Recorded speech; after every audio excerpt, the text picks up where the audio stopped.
Good afternoon to you. Thank you so much for making us part of your Wednesday. I'm Joshua Bolden, and we have quite the show for you this afternoon. And we're going to begin with what else? The aftermath of those devastating storms many in our region experienced. And residents are now canvassing their communities, our communities, to see how they can help each other out. Following all that from Fayette County is our Robert Castillo. Robert, paint the scene for us. We're going to begin with the Curtis Johnson investigation when a home burned to the ground because the nearest hydrants didn't supply the water needed. Curtis started looking into the issue to see how widespread this might be. On Monday, Natalie Cochran pled not guilty to the first-degree murder of her husband, Michael Cochran. Now, this is the second time that Cochran has been indicted for the murder of her husband.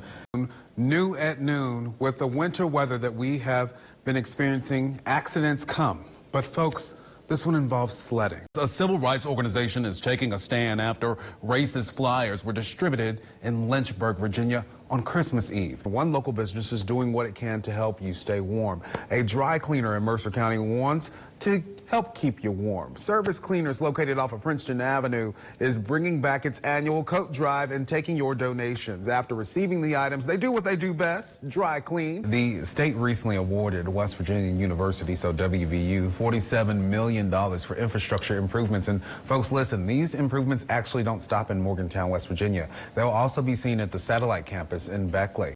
The Diane Lee House on Jefferson Street, once a family home, turned apartment complex, turned present-day bed and breakfast. But our inn is actually certified ghost-free.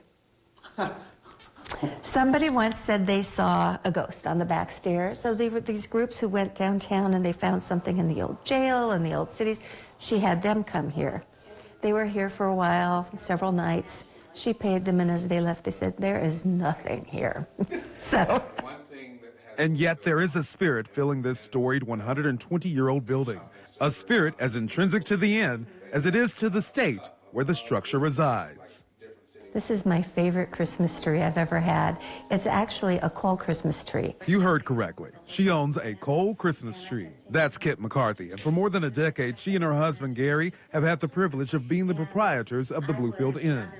Several years back, they had one of those, I don't know what they called it, a holiday of trees or something, where they were raising money for one of the nonprofits. I saw this one and I had to have it. So that's how I got it. This tree, more than a conversation piece, it is a crash course in coal and mining education for the visitors of the inn. You know, it's not very often you get to go to really authentic places and places that reflect where you are. From the images of West Virginians of a time gone by who mined similar gems adorning these tree branches, to the company script those miners were paid with and only permitted to use at the company store. Bluefield is a very unique community with a really rich history, so they feel like they're part of the community and they're sharing something when they see it. It's kind of kismet that the two come together, don't you think? It is, and this house was built through the Cole family. It was a judge in town at the time, and their family came up and was long-term residents of Bluefield. So the history of the house is really Cole-oriented. Yes, in the city of Bluefield, there sits an inn, and during the holiday season, it's filled with the spirit of Christmas and coal. I mean, and the community was so welcoming as to when we moved here. So it's nice to be able to give back and share, you know, what's going on and how wonderful it is. Here for you in West Virginia's Christmas City, Joshua Bolden, WVVA News. Providing services for the two Virginias is a passion for Jeremy McMillan. Known for his longtime roofing business, he is adding another venture to his portfolio, the frozen variety. There's not a lot of snow cone places around here. Usually we have to go out of town to like Charlotte to get snow cones and Italian ice. So we wanted to bring, I guess, Charlotte to West Virginia. Now, do you have a favorite flavor? Yeah, it's Shark Attack. Why is Shark Attack your favorite? Because there's shark gummies in it, and there's tiger's blood that I really like, and there's blue raspberry, I think, in it, and I really like that kind. That is the McDowell County native's daughter, Kennedy, who is learning the tools of the shaved and Italian ice trade. My one daughter is here working with us. She can take over this. My sons will take over the roofing business. We just wanted to do a family thing. The ice-based dessert truck opened this June As for what makes it so luxurious, Other places just drop a ball on top of it, put one flavor, and send it out the window. We put gummies, marshmallows, sweet cream.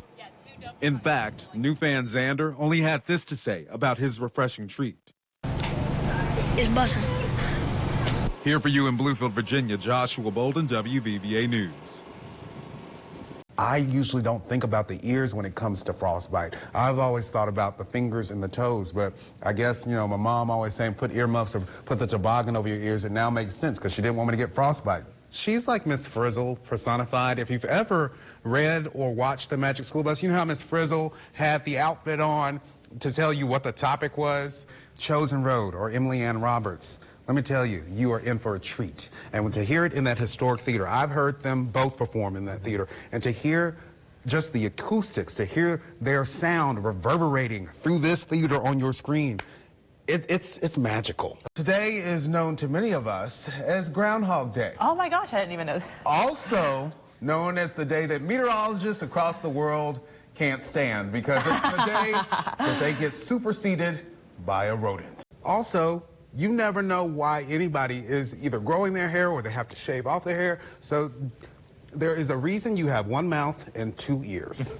You're supposed to be listening more than you talk. Right. And listen, Porch Pirates, think before you try to steal because you never know what could happen. You could get caught just like this situation here. That is an awesome story. And like I said, Grundy, Virginia, like literally folks from Grundy are watching right now. They probably know that young man. Yeah. And so that's just really cool to see someone's dreams sort of come true. And like I've said earlier this week and I say all the time, you have to pour into our kids. You know, he wants to be an NBA player. He wants to go to UNC. Completely possible, by the way. As long as you put in the hard work and the practice and all of that stuff, you can get there, young man. Job well done. For Take a Look at This, I'm Patrick Cornell. That story's backwards. Timmy's supposed to be stuck in the well, not Lassie. Jeremy, as always, thank you so much. And all I have to say to those stories is, hey there, boo-boo. It's too cold outside. So true. So we are going to calmly just scurry into a house. Yeah. Like that. And I was impressed how calm both parties were, both the bear and the owner. That one tugs at your heartstrings. It does. Makes you wonder who his favorite superhero is. I know. It's kind of an intriguing question. I love the design of that glove. Yes, that is probably one of the coolest gloves, if not the coolest glove in the country. Seriously. And it just goes to show that anything is possible. And no matter if you're faced with a problem, there's always a solution. Just you have to be optimistic. Think outside the box. There is always an answer. And I'm so excited to see what he does on the baseball diamond. Me too.